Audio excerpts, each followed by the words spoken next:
I want you guys to get two things out of today. First off, we're going to review what the discriminant is, and it's that big math word that refers to that expression underneath the square root in the quadratic equation. So specifically, if I say discriminant, I know it sounds scary, but it's specifically just the expression b squared minus 4ac.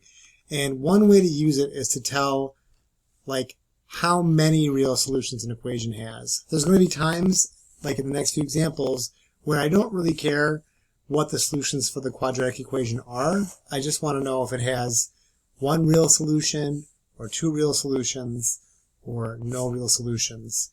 And we can figure that out without doing the entire problem just by looking at what happens with the discriminant.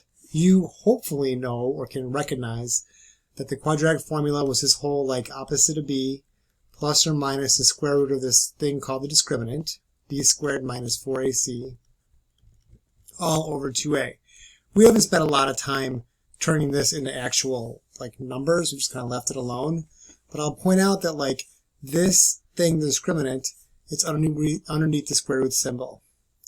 So what happens is we know that we cannot square root negative numbers. If we square root negative numbers, we get imaginary numbers. So if it turns out that the discriminant is negative, then there'll be no real solutions. There'll still be some imaginary ones, but there won't be any real solutions. If this value ends up being positive, then I can actually square root it, and there'll be like a number there. And if I square root it, there's a number there, I'll be able to add that number and subtract that number. So that would give me two real solutions. So when d is positive, we know that there's two real solutions. And then finally, well, we talked about what happens when it's negative and when it's positive. So what do you suppose happens when it's 0? Well, let's see. Something between none and 2 would be 1. There'll be one real solution. And the idea there is just if I figure out the value of b squared minus 4ac and it ends up being 0, the square root of 0 equals 0. So that means that this part will just go away and I'll have one solution and it'll be whatever opposite of b over 2a is. So in the next couple of examples, what you're going to see happen is I'm not going to actually solve the equation all the way through.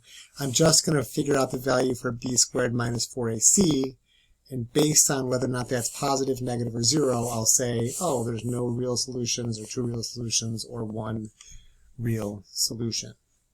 So let's try not to overthink this too much, and really look for the look in the instructions for the phrase, determine the number of real solutions. Tell me how many there are. I don't care what they are. I just want to know how many.